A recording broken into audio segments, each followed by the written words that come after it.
Star is going to see the white flag. One more lap around Mansfield Motorsports Park. Donnie Lee is right there. Here he goes. He makes contact. David Starr keeps it straight. They're side by side. Three wide down the backstretch. Donnie Lee out in front. Todd Bodine down on the bottom. As they come out of 4, Donnie Lee has the edge. Donnie Lee will win at Mansfield. 4 lap here at Dover International Speedway. Scott Speed looking for his first win in stock car racing for NASCAR. Could it come in the NASCAR Craftsman Truck Series? He's a half a mile away. Easy, man. No He's got pressure, it. No pressure. That's got to be a very calming voice from Slugger Labby saying, easy, half throttle, do whatever you got to do, toenail. The nickname may stick, but it's going to be Scott Speed coming out of turn number 4. He'll win at the Monster Mile.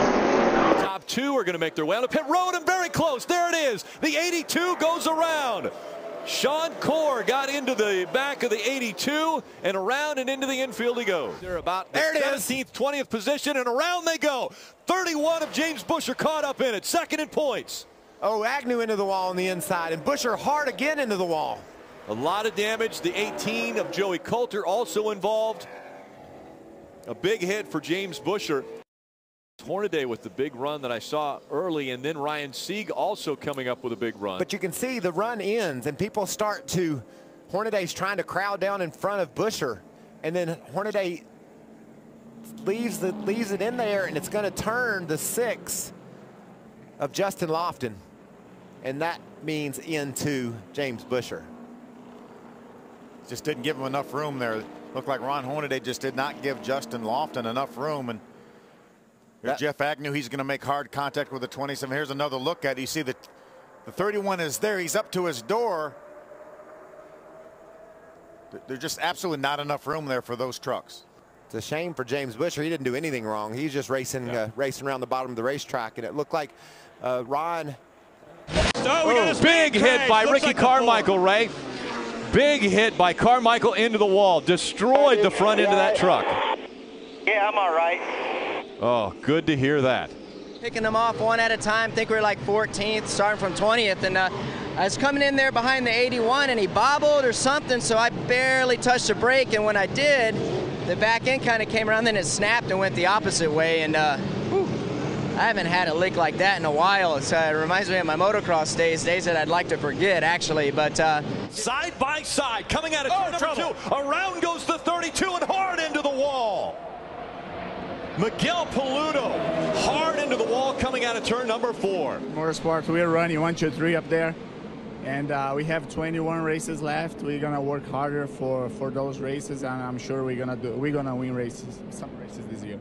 But now there's a side-by-side battle for him as Justin Lofton pulls up high, and now Lofton wiggles and scrapes the wall.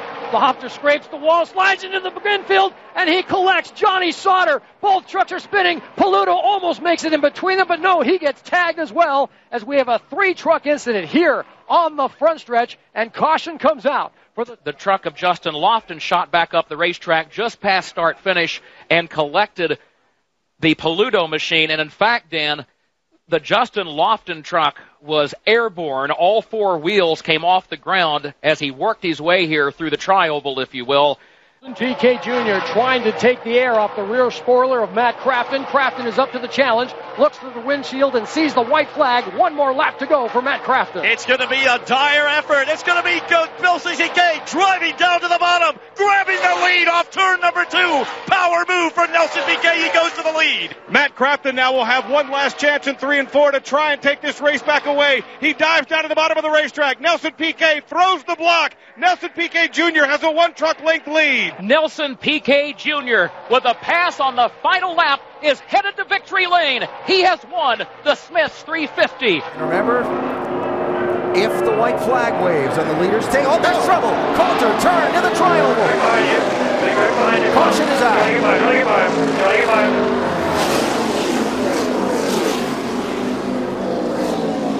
I'm all right. Yeah, you can see Joey Coulter right here, right in the middle of this mix. And he's they had some okay, momentum.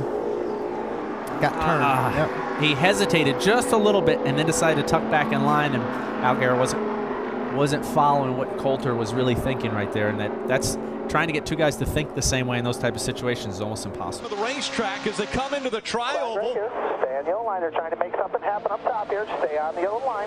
Jason White, and around they go. That will bring the caution out as Joey Coulter goes flying into the catch fence just past the start-finish line, and that will mean John King will win at Daytona.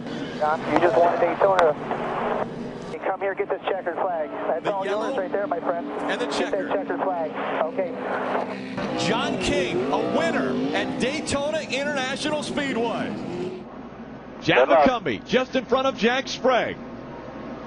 Jack Sprague is licking his lips too, Phil. Green flag in the hand of our starter. Up in the air it goes. He spins the tires. He stays high though. Oh, and he gets turned a little bit as they come into the. He will get turned by Jack Sprague. Right in front of the field they go. The wreck will happen once again, and that will be it because we do only try one attempt at a green-white checkered finish. Look at the damage to this number 8 Chevy. Explain to you the thinking.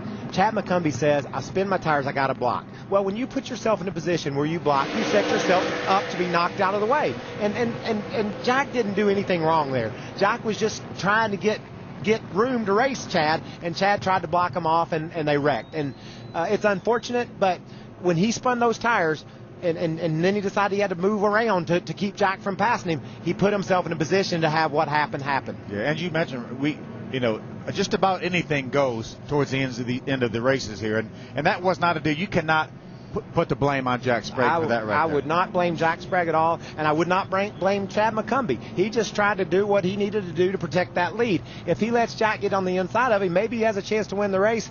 He definitely have had it to do over again. He wouldn't make that move.